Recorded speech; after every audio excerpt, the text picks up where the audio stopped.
Federation of information reason देने पड़ते हैं, मिसमैच है, मैच है, रीजन क्या है?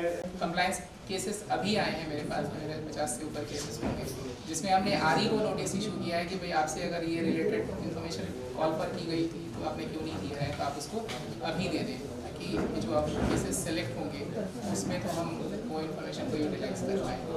आपकी जैसे एनेक्स 2 में आपने कहा था कि पूरा पार्ट लिखा हुआ है, तो उस बात में हमें था कि हमको यूटिलिटी के थ्रू उसको रिप्लाई करना है। यूटिलिटी के थ्रू ने रिप्लाई भी किया, वेरिफिकेशन सक्सेसफुल है, लेकिन जब इनसाइड के पोर्टल पे जो नोटिस आया जहाँ वहाँ पर देखते हैं there is a second option to reply, portal पे भी नोटिस आया है हमें और वहाँ पर भी ऑप्शन है कि आप इसे रिप्लाई कीजिए। सिंस हमने यूटिलिटी से कर दिया था हमारा तो सब वेरीफाई हो गया, लेकिन पोर्टल पे आपका स्टिल हमें पेंडिंग शो कर रहा था। वो हमारे यहाँ नहीं दिखी, लेकिन हमें वापस सर हमें वापस नोटिस आया कि आपका इशू पेंडिंग है, आपने हमको रिप्लाई नहीं किया बिकॉज डेट निकल चुकी थी।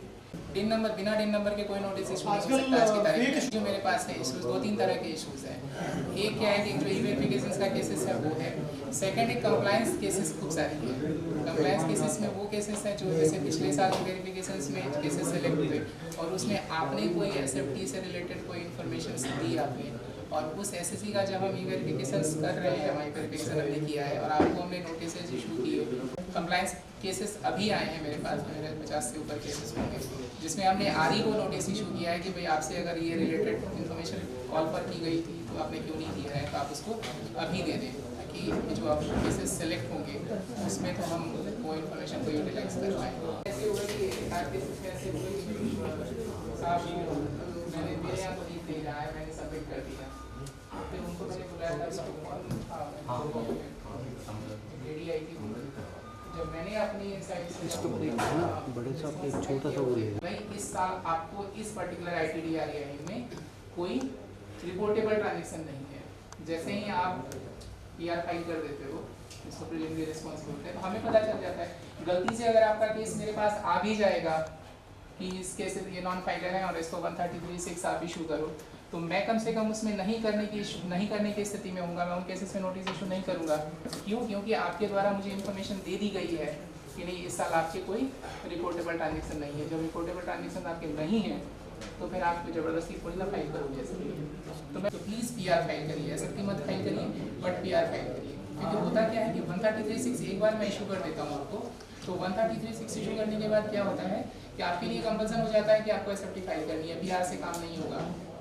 PR आप फाइल करोगे तो मैं उसको क्लोज कर ही नहीं पाऊंगा 133(6) उसके लिए मेरे लिए ज़रूरी हो जाता है कि मैं आपसे SFT फाइल करूँ। इसका क्या इम्पोर्टेंस है जो 135A को इंट्रोड्यूस किया है? ये 148 की जो प्रोसीडिंग 148D वाला प्रोसीडिंग जो चल रहा था वो कर्टेल हो जाएगा। मतलब अब जो हमारा वेरिफिकेशन है ये रिपोर्ट फुल एंड फाइनल है। 148 से पहले जो 148C का शॉक हो जाता था वो अब नहीं आएगा। जो हमारे केसेस जो होंगे, जिन केसेस में हम रिपोर्ट सबमिट कर देंगे तो दोबारा से वो वेरिफिकेशन वाली एक्सरसाइज नहीं होगी। तो यहाँ पे कोशिश करें कि अपन इनको यहीं इसी स्टेज पे रिप्लाई फाइल करके और अपन 148 को एस्केप कर सकते। सेटिस्फैक्टरी रिप्लाई वेरीफाइबल है या नहीं, वो है कि आप लोग अच्छा कंप्लायंस होगा तो डेफिनेटली एसएससी को फायदा होगा, टैक्स पेयर को फायदा दो होगा। चीज़ें हैं ई वेरिफिकेशंस का जो पर्पस है, एक तो क्या है कि हाँ, मैं doctor Praveen Kumar Mittal, additional DIT INCI Rajasthan region. आज का सेमिनार रखा गया है ई वेरिफिकेशन स्कीम को बहुप्रचारित करने के लिए। ये स्कीम 2021 में लॉन्च हुआ है। इनकम टैक्स डिपार्टमेंट का पर्पज़ है कि जितना ज़्यादा वॉलंटरी टैक्स कंप्लायंस हो उतना अच्छा है, इसलिए ये प्लेटफॉर्म हम प्रोवाइड कराते हैं टैक्स पेयर के लिए कि वो अपना रिस्पॉन्स सबमिट करे जहां उसने हाई वैल्यू ट्रांजैक्शंस किए हैं और रिटर्न फाइल नहीं किया है। तो आज के सेमिनार का यही पर्पज़ था। सभी सम्मानित टैक्स पेयर आज पधारे, उन सब का मैं धन्यवाद ज्ञापित करना चाहता हूँ। Thank you very much. आयकर निरीक्षक, आज बहुत खुशी की बात है कि आयकर विभाग द्वारा ई वेरिफिकेशन स्कीम 2021 के बारे में जानकारी देने के लिए सभी गणमान्य करदाताओं और CA एसोसिएशन और आयकर सलाहकार समिति और लोगों को बुलाया गया और उनको ई वेरिफिकेशन 2021 के बारे में बताया गया है, जो एक सेल्फ रिस्पॉन्स करने का प्लेटफॉर्म है, जिसमें आयकर विभाग के पास जो जानकारी है वो संबंधित करदाता को बताई जाती है और उनसे रिस्पॉन्स लिया जाता है। अगर उन्होंने रिटर्न फाइल नहीं करी है तो उनको अपडेटेड रिटर्न फाइल करने की सुविधा भी दी जाती है।